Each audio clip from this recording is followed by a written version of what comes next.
Welcome back to Anti-Depressing. This is the show where we talk about everything from liturgy to Lexapro. Hello, Whoa. friends. Hello, friends. We're back again for another episode. Ooh, I love the singing on the front end. Thank you. You know what? When you said hello, I thought of the song "Hello, Darkness, My Old Friend." I was like, I'm going in a different direction, but a great song. Maybe. Hello, except hello, lightness and brightness over at Anti-Depressing. How are you, Chenele? True. You know what? I'm doing well. Life is moving along. I love that. Yeah, so life is good. I cleaned, for everyone watching every day, I feel like if you're watching the evolution every week of this room. I know. So I got a shelf from Facebook Marketplace. And I got a futon from Facebook Marketplace. So I've really put my stuff away. So we're really kind of moving into, I actually live here. In another update, I did find 2 roaches in my house this week. Were they dead? Yes. I'm going to say something to you, though. You live in Florida, and only finding 2 roaches is light.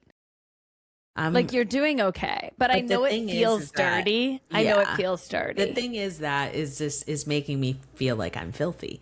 So yeah, it's not your fault though. Okay, thank you. So that's what I needed to hear. So like you live in a not ancient home, but you live in a older home. Yeah, that has lived in Florida its whole life. Yeah, and so there are probably some families bugs that have like created residency. Yeah. And they just need to now understand that it's not their home anymore. You're right. And that's going to take a little bit of time, and that's okay. You're right. The generations of roaches, like roaches have probably gone to college in these walls. It's true. Yeah. Yeah. They've probably gotten master's degrees. They've built families, they've legacies. Passed down generational trauma. Exactly. And you now need to I'm killing grandparents. You need to disrupt it. Mm-hmm. Yeah, you need to. Yeah, you need to end their lives. Yeah. So I found one in front of my fridge. They are all deceased, though. That's tough. Yeah, they're all deceased though. Whenever I find them, they're like on their last leg of life. You've got an exterminator. What's the vibe here? So the person that previously lived here had an exterminator come and just I guess really get after this. Everything. Yeah. It has been raining like crazy though, so all of them have just been trying to enter this domicile. So I'm going to. If you don't hear from me next week, it's because I sprayed my house while I was in my house, and then I laid down, which I'm planning on doing tomorrow. Not do that. So, what if you opened some windows and did it, and then left for a little bit? Maybe go for a walk. I know it's 500 degrees, but I just think maybe do that. I don't know. So I'm going to think about it. I don't know. Okay. So we'll see. But anyway, that's my update. Life is good. Thoughts and prayers. Thoughts and prayers besides the roaches, killing generations. And that's it. How are you? That's so good. Thank you for that update. No problem. I'm doing great. We're celebrating my youngest child turning 2. Really crazy stuff over here. So just a sweet little season of enjoying that.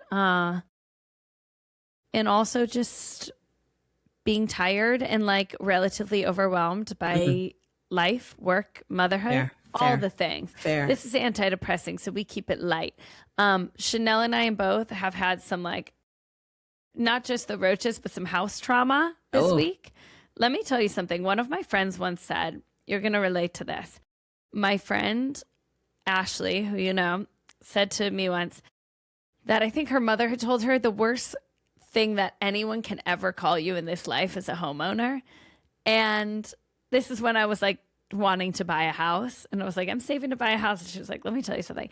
And I have never felt more connected to that than the way that you and I have felt this week, because tell me why everything breaks. Everything breaks. Chenele almost got electrocuted. True. That was an integral part of my week that I was in the long and the short of it all, friends. I did come home. I turned on my light by my bathroom, and then I heard a boom.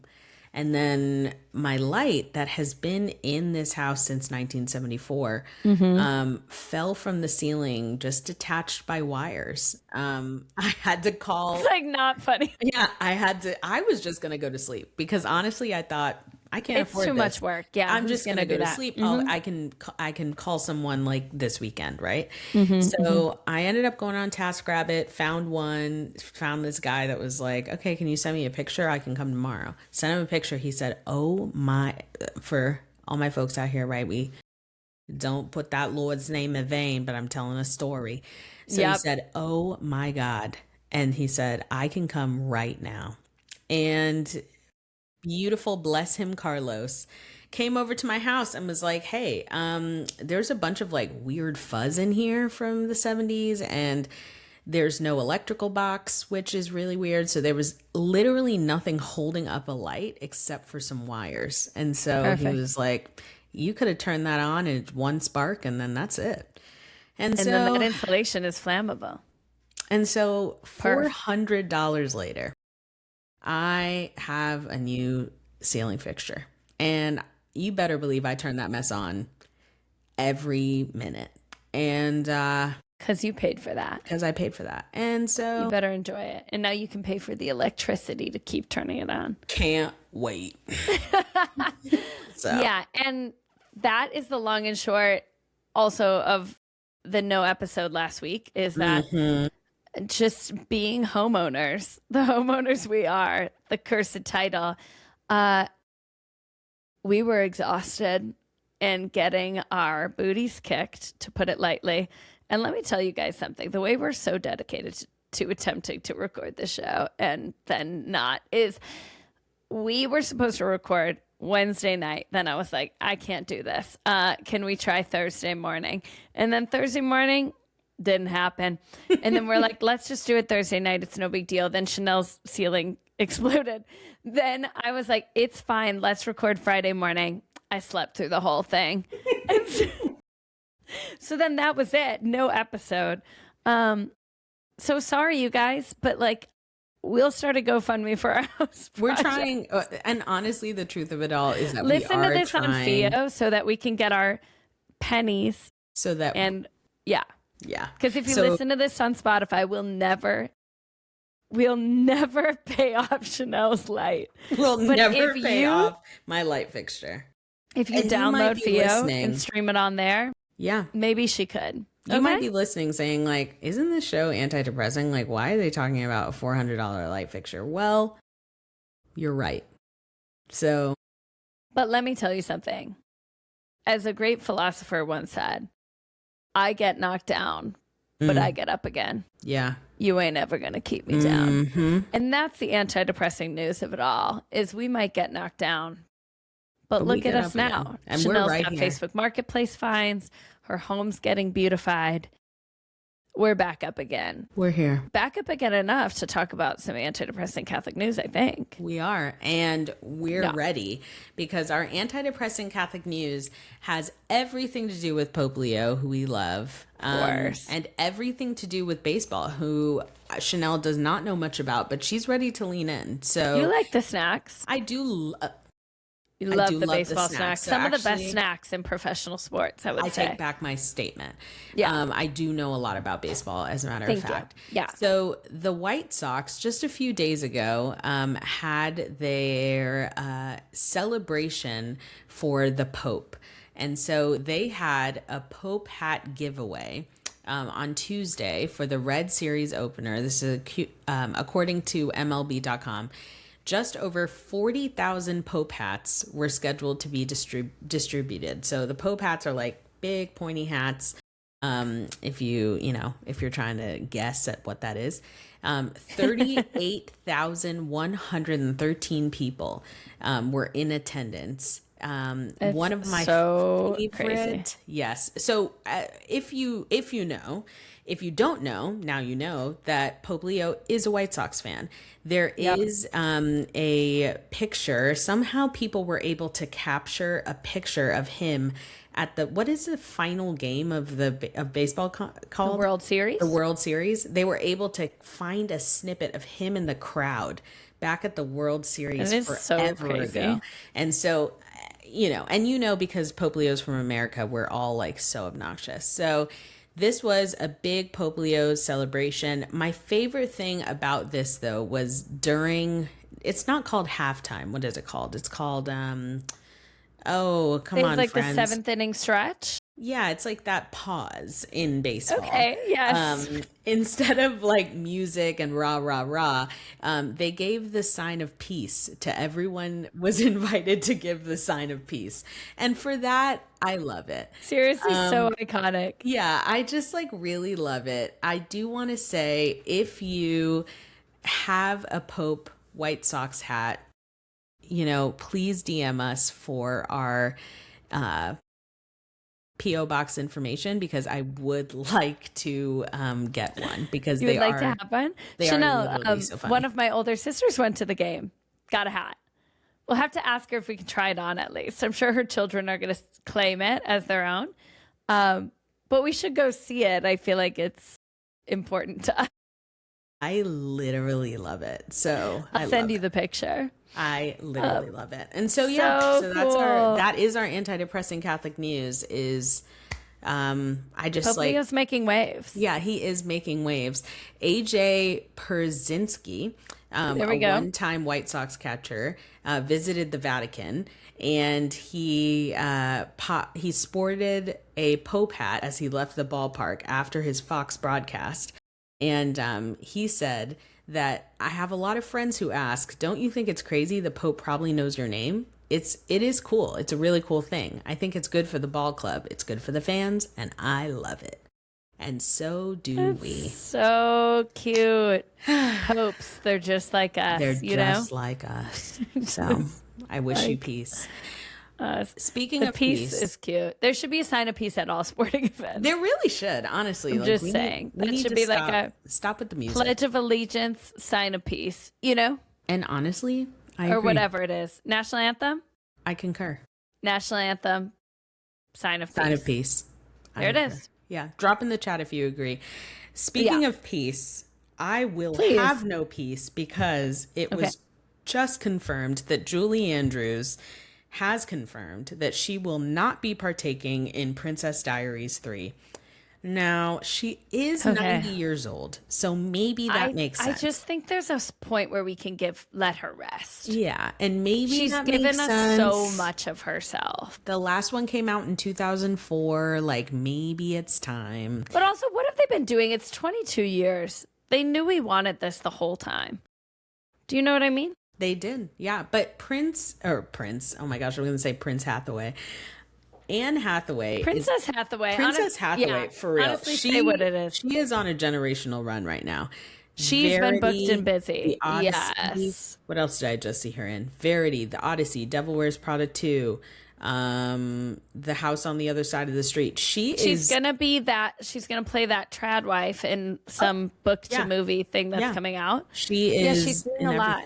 Yeah. Okay, this movie is confirmed, though. Princess Diaries 3. It is. Anne Hathaway has said they are working on the script.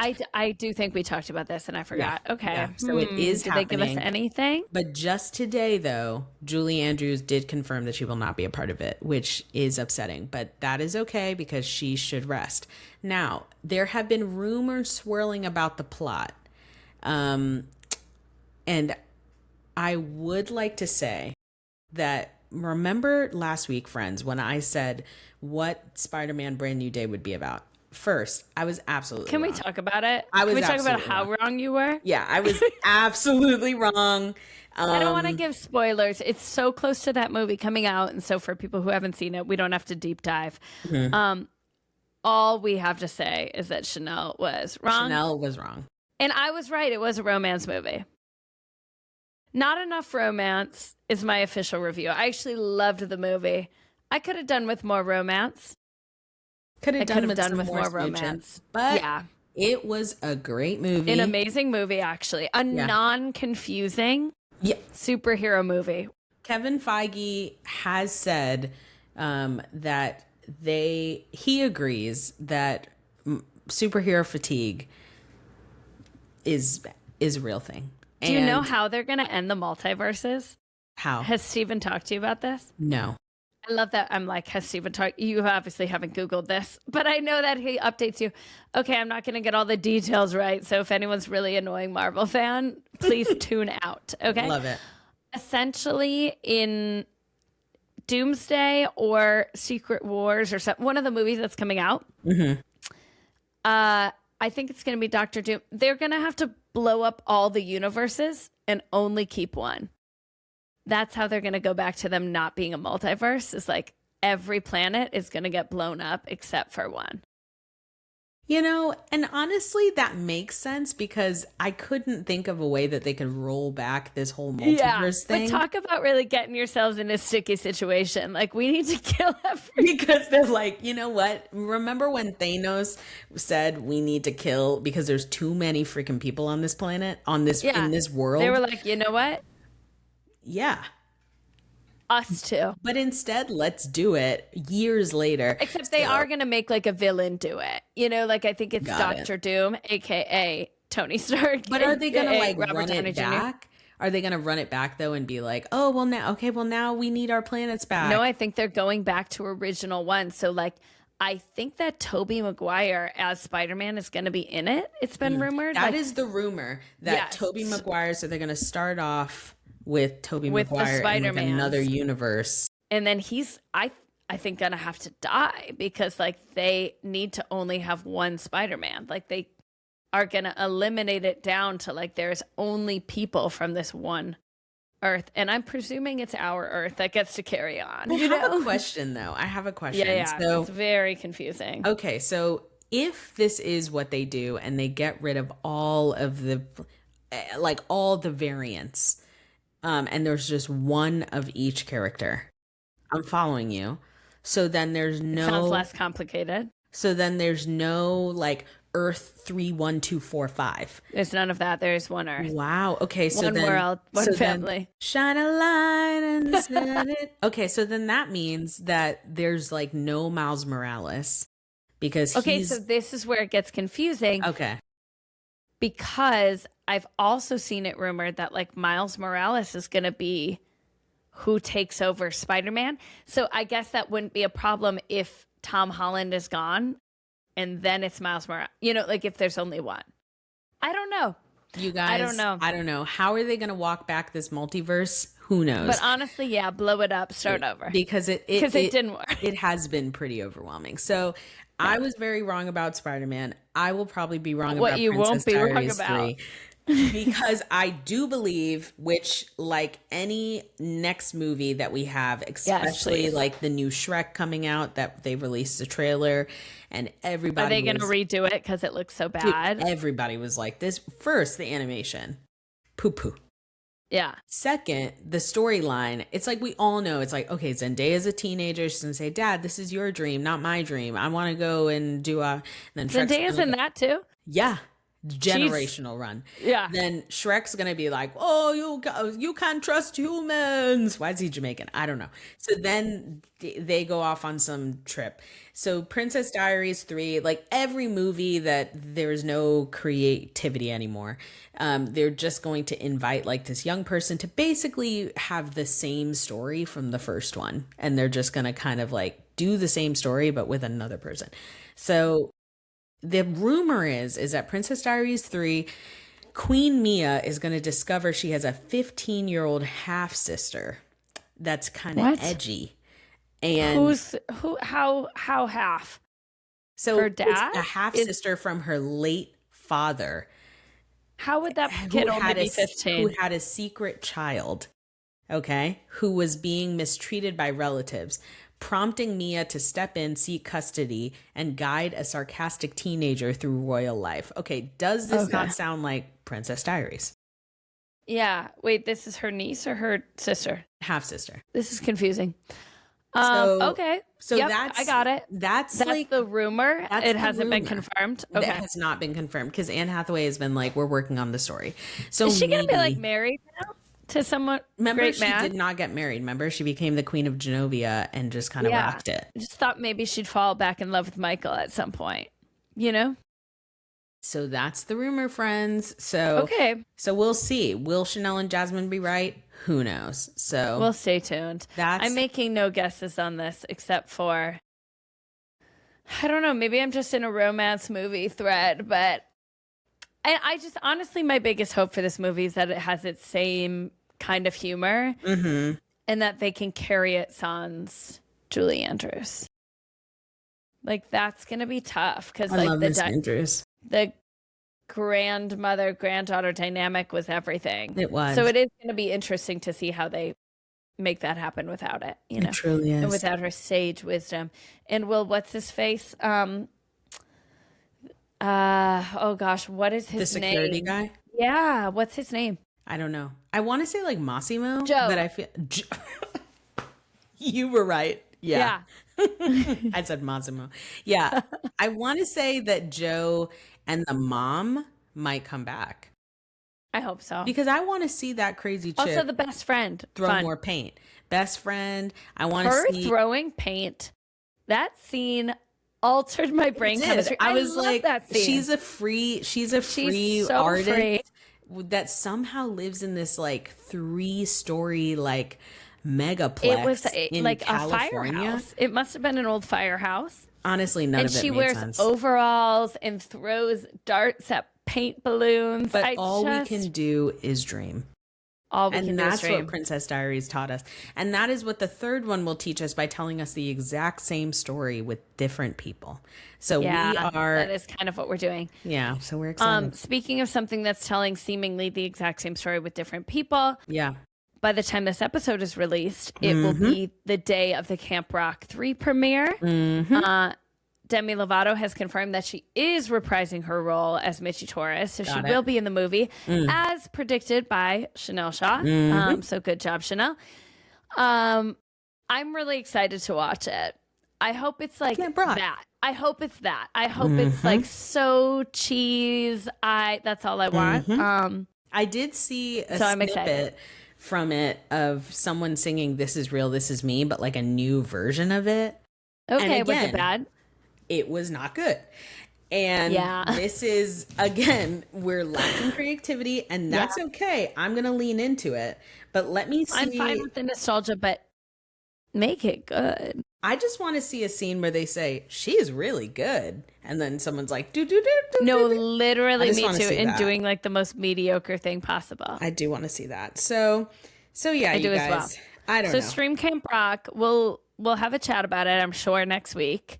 We definitely will. So everyone do your homework this weekend and watch it so we can spoil it next week. Okay? Yeah. So we'll be doing a full recap. I was incorrect. It's not This Is Me. They redid Play My Music. So an amazing song. Yeah. So let's see if are the Jonas Brothers playing it or no? No, it's new characters. Okay. Say goodbye to all my fears.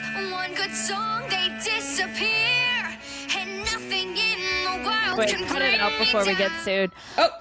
So yeah, don't come after us, Disney. So much worse than the Jonas Brothers version. Yeah, and that doesn't have compliment to the Jonas Brothers.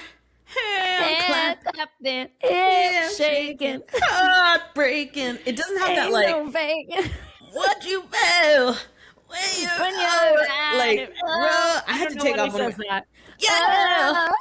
Yeah, it doesn't have that. That's what it's.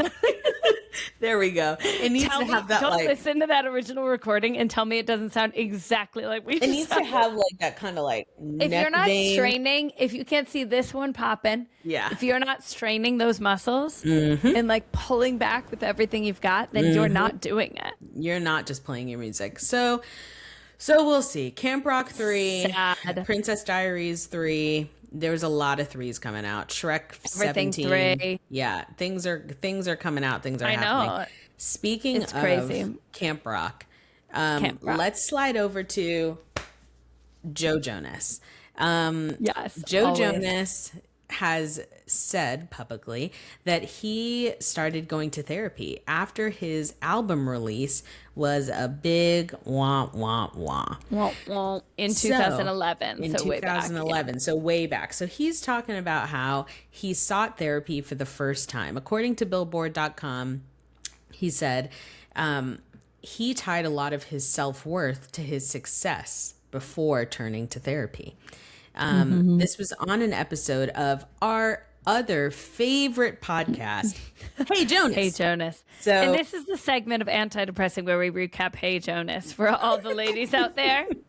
For everyone that says, is there going to be an episode where you guys don't talk about the Jonas Brothers? There Probably won't be. Not. This Probably isn't the podcast not. for you. Probably not. I listened to that episode because I've been listening to a bunch of their episodes. And I loved it. It was so good. Like, he was talking about essentially how everything the Jonas Brothers touched at that point, like this is 2011, the like 2008 to 2010 for the Jonas Brothers was crazy. And everything they touched like turned to gold. So when they broke up, he was like, well, obviously, like if I release a single album, it's going to be amazing. And then he released his album and it actually like did decent, but compared to like what the Jonas Brothers did, it was like, wah, major flop. And then like Nick went on to have a very successful solo career and Joe could just like not get his off the ground. And so he talked about like starting therapy. And then in the episodes, they've been saying, this is like so us. It's, if you wanted a boy version of our podcast, let me tell you, it's the Hey Jonas podcast. I listen to them and I'm going to tell you something that might offend you at first glance. Okay, I'm ready.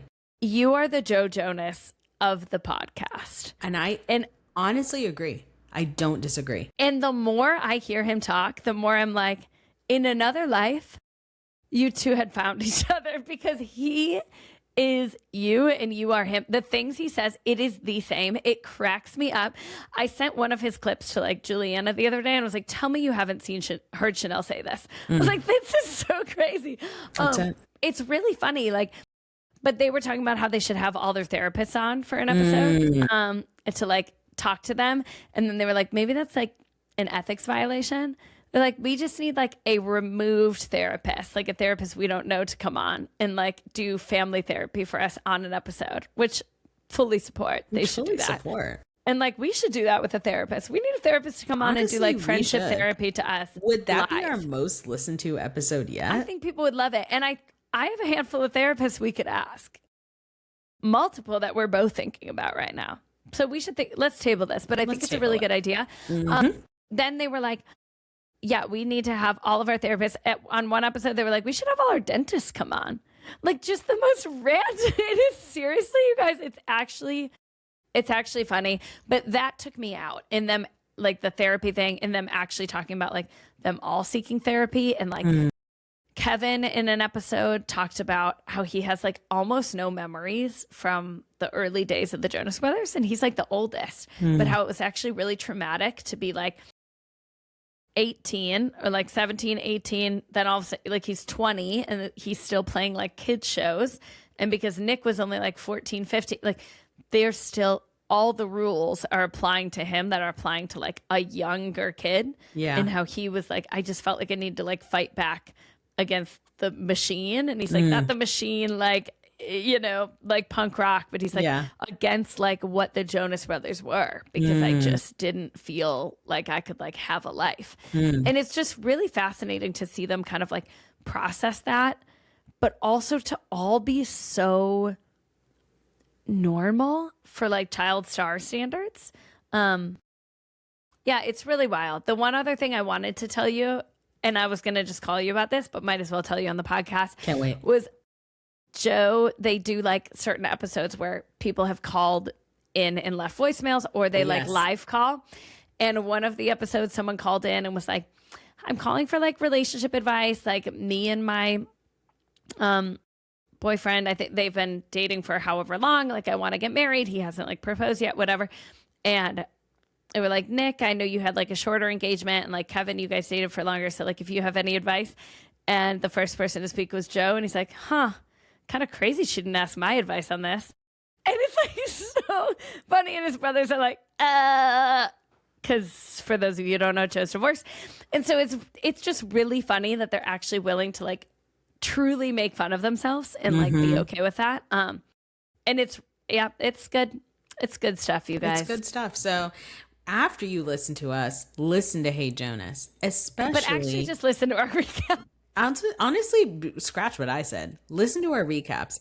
And after you're done listening to our recaps, go find yourself a therapist. If you've been thinking about it. If Joe can do it, you can do it. We love hearing men talk about therapy. It's like really been the thing lately. I know we talked about this with Michael B. Jordan recently about him talking about it. It's just interesting to think about the people who have been open to speaking about this. Yeah. And I think the thing about Joe that's really interesting is like, this is what we talk about in like Christian and Catholic communities of like, if you don't know that your worth comes from something outside of you, and like if you don't know, like we talk in Catholic communities about like how your worth comes from God and like you're made wonderful and beautiful and like you have this inherent dignity as a part of who you are.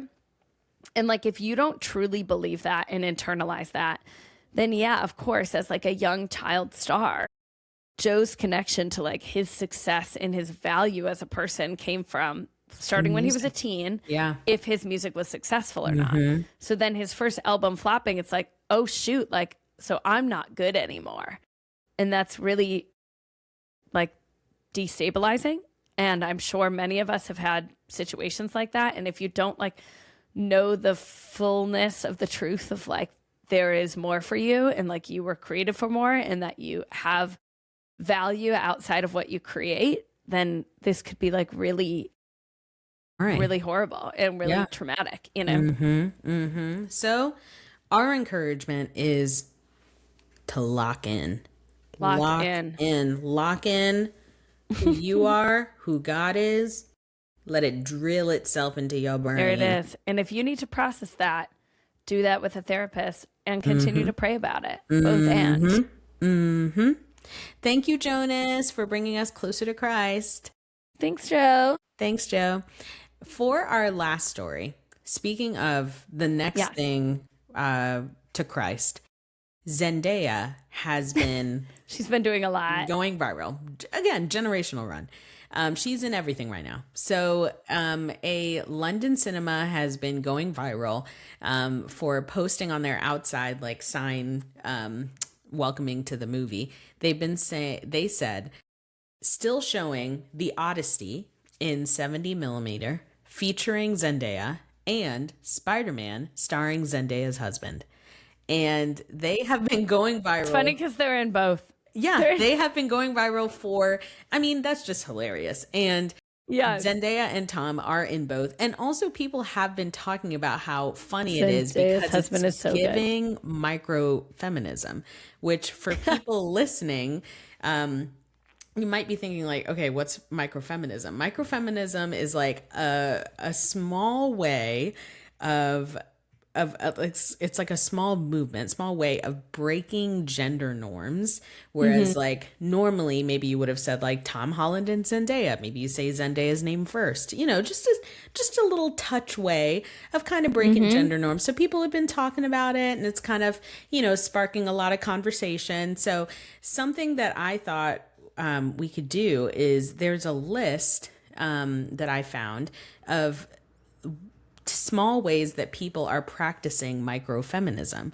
And there are some examples that are probably worth sharing on this gig. Okay. And there are probably examples that we could skip because you can't say them around your husband or around your kids. So we'll skip those, but we will say the ones that sound pretty good. So small ways to practice microfeminism. Okay. When I was feeling overwhelmed, so these are from other people. So these are, people like sent these in. When I was feeling overwhelmed with the housework, my husband suggested we hire a housekeeper to, quote, help me out, end quote. I told him we should hire a housekeeper to help him out as I was already doing my share. Sassy. When men raise their voice at me, I tell them they are being emotional and acting hysterical. Then I suggest they take a breather outside. They hate it. So just small ways. One more.